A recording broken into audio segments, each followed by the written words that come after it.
guys, welcome back to my channel. I'm so glad you stopped by today because today we are going to be making Haku from Spirited Away. I've actually made Haku many times for commissions and stuff like that, but I've yet to do one for a video, so I thought I'd do that. I've actually been in the mood to try out a bunch of different anime characters. If you guys have any suggestions for future projects, make sure to leave them down below in the comment section. I love seeing your guys' ideas. Anyways, let's get started.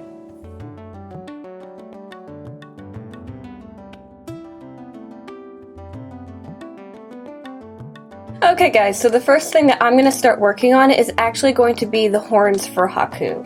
Now I'm going to be making my horns out of Instamorph because I want to give them kind of a transparent quality, and I really can't get that with the clay that I currently use. I know there's some clay that kind of had that quality, but they're usually more on a craft quality type clay, and I want to make sure that these horns are nice and strong so they don't break. And this is also going to be my first time using an embossing gun, so you'll notice that I start out a little bit sketchy at first. Didn't realize, hey, this blows hot air, so the little light plastic beads that I need to melt are gonna blow away as soon as I turn it on. So it took me a while to get them to actually stick together and quit blowing all over the countertop. Honestly, I either need to make something better to hold them while I try to heat them up, or I need to heat them up in hot water and get them all stuck to each other just lightly before I start using the embossing gun. So what I'm mainly trying to do right now is just try to get all the Instamorph melted together so it's all nice and cohesive in just one solid piece. I'm also going to be trying to add some paint to this. I'm going to use some acrylics and I'm going to mix it in with the Instamorph as it's melting, and I'm kind of blending it together. And I'm doing this because I want to add color to the Instamorph, but I don't want to paint over it and get rid of that translucent quality. So I'm just going to keep melting and blending this together until I get the color evenly distributed through the Instamorph. Once I like how the color is looking, I'm going to start shaping this. So what I'm going to do is I'm just going to roll it out into kind of a stick shape. While doing this, I'm going to try and taper off the ends so that they're a little bit pointed. And then after I get to a certain length, I'm going to cut this in half, probably with just a sharp knife or a pair of scissors. Then I'm just going to adjust the shape and make sure that I like how they look, and then I'm going to let them harden all the way through. Once we have the horns done, we're going to move on to making the clay head. The main reason I wanted to have the horns done first is because we need to make some indents into the clay for the horns to go into, and I wanted to have them done so I know how large to make the indents. So we're going to start out with a lump of tin foil. I've got it on a glass container, and we're just going to start covering this in clay and make sure it's nice and smooth.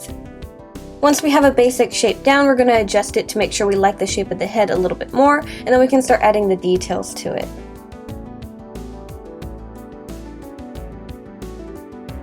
Now I wanted to try something out because I had these beads. I think they're called cat eye beads. They basically kind of like shimmer and change color as you have the light hit them in different ways. And I want to try and use these to make the eyes instead of getting glass eyes, because I think it'd be cool if they kind of changed colors and moved around as you looked at it.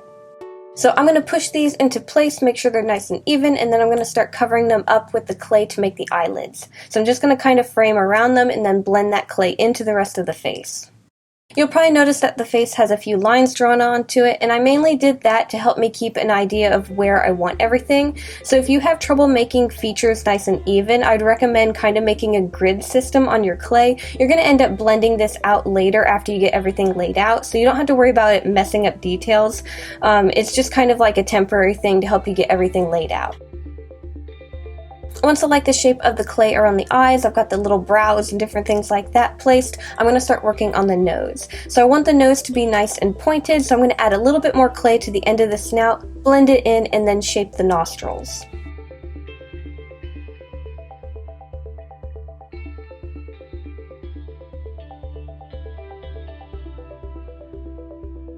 And then for making the mouth, I'm going to be making an upper lip, so I'm going to take a strip of clay and lay it out where I want the mouth to go. I'm going to make sure it's nice and even in where I want it, and then I'm going to blend it upwards into the face.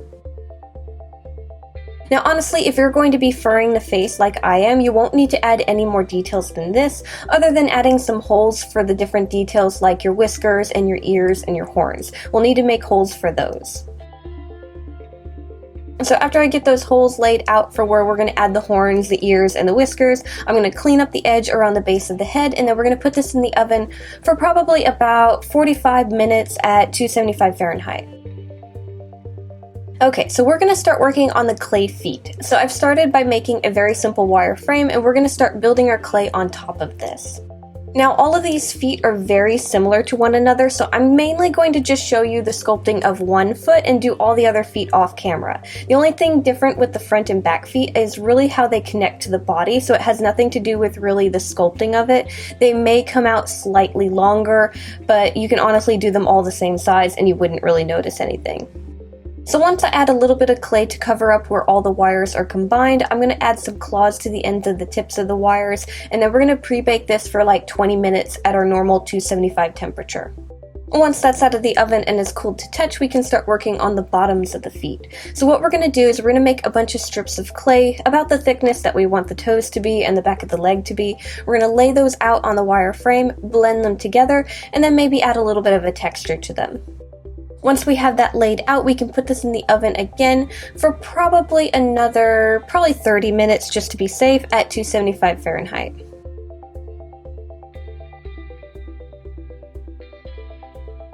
So what we're going to do to the front of the feet is I'm going to be making some layered scales. So I'm going to roll out a bunch of little balls of clay, and we're going to kind of start at the tip of the toe and then layer them going up the foot. Once we get the toes covered, we're going to get some bigger balls of clay and we're going to start doing the top of the leg. After we have those laid out, we can clean up the edges, straighten things out a little bit, and then if you want, you can add a texture, but you don't really have to. Then I'm going to put our feet in the oven for probably another 45 minutes for their final bake, and then once those are out of the oven along with the head, we can start on our painting. Now the painting for Haku is actually quite simple. I'm going to start with the face and just kind of primer everything white. Even though the clay is white, it's kind of off-white, and I want to make sure that the white that peeks through the fur that we're going to add to the face is not going to be the weird color of the clay. It's going to be the same color as the fur, which is a solid white. Now the top of the snout I am going to darken up a little bit because Haku does have a bit of a darker portion of fur at the top of his snout, and I'm just going to add a little bit of gray and then blend it into the white. This is a little bit darker than it will be once the piece is done because the white of the fur that we're going to cover it with is going to lighten it up. We're going to get that done, and then I'm going to take kind of a pinkish purpley color and I'm going to go over the little bit of skin in the corner of the eyes and the nose. I'm also going to be adding a little bit of black over the top of the eye, just slightly, and in the nostril holes. This is mainly to add a little bit of shadowing and to kind of define the eyes a little bit from the eyelids. Now we just need to let all of our paint dry, and then once it's dried, I can take a little tool and scratch away the excess paint that got on the glass eyes. Acrylic paint is kind of a latex type texture because that's basically what acrylic paint is made out of, so it's really easy to peel off of glass, so you just kind of have to scrape it a little bit away and then pull it off. After that, we can start on the painting for the feet. So what I'm going to do is I'm going to primer everything a very light khaki, not a super light khaki because we do need to go lighter than this for the scales on the front of the feet, but we're going to use that and go over the whole foot, let that dry. Then what we're going to do is we're going to add some white to the khaki that we used for the foot, and we're going to be mixing that up so we can add a lighter khaki to the scales on the front of the feet.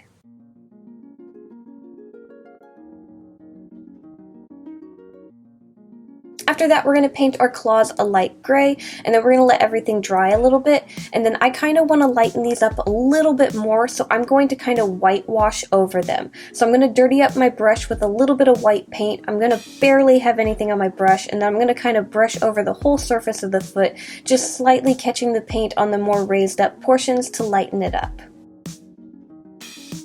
Okay, now that we have all the clay pieces done, we can start on the sewing. So I made a very simple pattern for this. It's just kind of like a long, snaky shape, and then I made some patterns for the legs. So the first bit of sewing that we need to do is combine all the side pieces together. So the neck, the body, the tail, and the tip of the tail all need to be sewn together into one solid piece for both sides. Now you'll notice that I didn't have a pattern drawn out for the belly and the back, and that's because we need to use our tape measure and measure out the bottom of our pattern and the top of our pattern to get those measurements. And then you can make them as wide as you want. So I'm going to measure that out and figure out the size that we need. For the belly, I'm going to be using a short plush khaki type fabric, and for some reason my fabric wasn't long enough to go all the way down, so I do have this in two parts, so I do need to sew these two pieces together.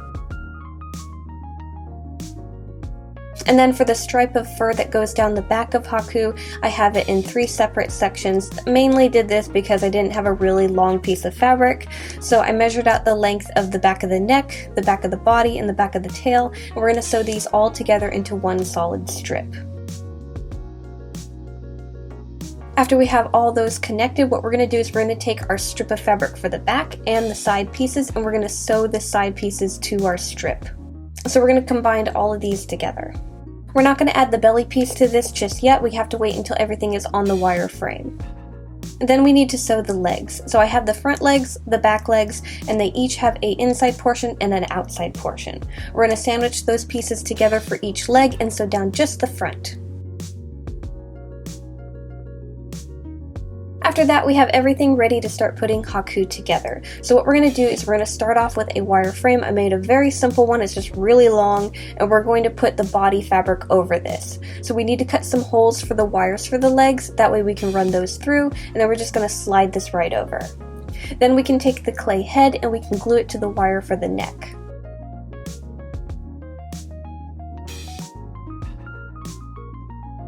After that's dried, we can glue the belly fabric to the bottom of the head and then the fabric for the neck going over the top of the head. We're going to let that dry a little bit as well, and then we can start closing up our body and stuffing it. So we're going to start at the bottom of where the neck combines, and we're going to sew down both sides of the belly, combining everything together.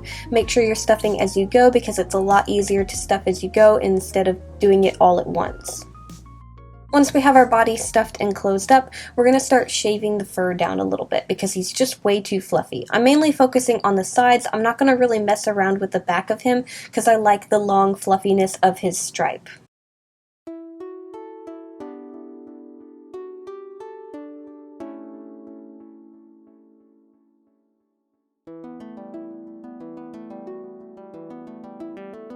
Okay, so I got all my fur nice and shaved down on the sides, and we're going to start adding the fabric for the legs.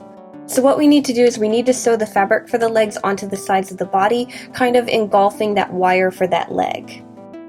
Now I don't really have any guides or anything, so I'm going to have to go slow and make sure to do the legs nice and even. So just take your time when you're doing this so that you don't have one leg too far up and then one too far back. We're going to get all the fabric for the legs sewn onto the body, and then we're going to take our clay legs and we're going to wrap them onto the wires for the legs. So the little bit of wire that's sticking out of the back of the clay leg that you made, we're going to take a smaller gauge wire and wrap that onto the wire for the leg. Once we have all the clay legs in place and they're nice and secure, we're going to take the fabric for the legs and glue those around the bases of the clay feet.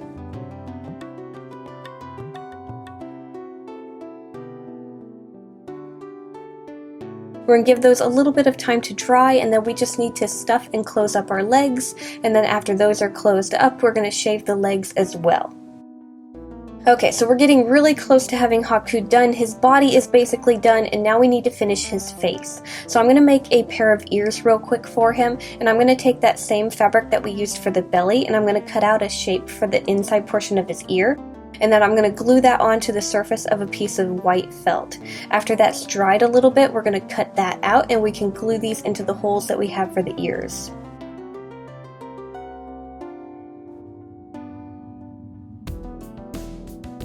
So we're going to get our ears in place, and then we're going to glue our horns in place.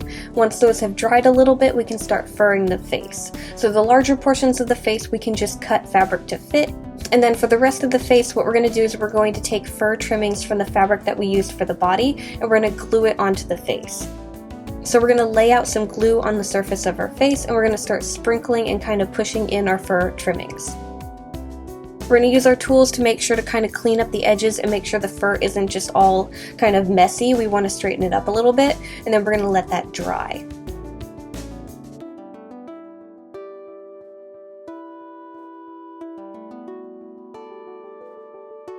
Okay, so we need to make one more thing for a Haku, and those are his long whiskers. Now at first I wasn't quite sure how to do this. Most people, when they make their art dolls with these long whiskers, they're those wires that are encased in like a plastic film, and I really didn't want to do that because I wasn't sure how to do the end and everything. I wanted to just make thinner, more wispier whiskers and didn't want to have to deal with them being posable or anything. So what I ended up deciding to try out was to take some of my thread, my white thread, and I'm going to soak this in resin so I can make it hard and hold into place the way I want it. So what I need to do is I need to mix up some resin, and then I'm going to put my thread into the resin and make sure everything gets completely soaked in. Then I'm going to be hanging this so any excess resin can drip off. Make sure if you're doing this to have the surface underneath covered with something. I'm just using foil, and then once enough resin has dripped off, I'm going to take these down and lay them out in the shape that I want the whiskers to be in. We're going to let these cure, and then I noticed after they cured that they were kind of more translucent, and I didn't want that. I wanted it with the horns, I didn't want it with the whiskers. I want them to be whiter. So I decided to paint over them a little bit with some white paint, and then once those were dried, I ended up gluing them into the holes that I have on the face for them.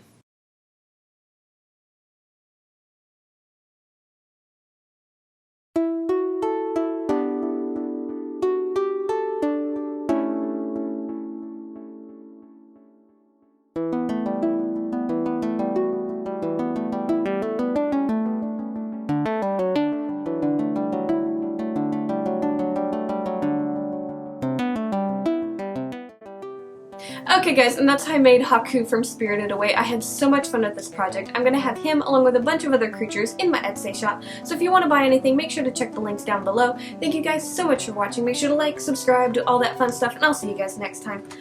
Bye!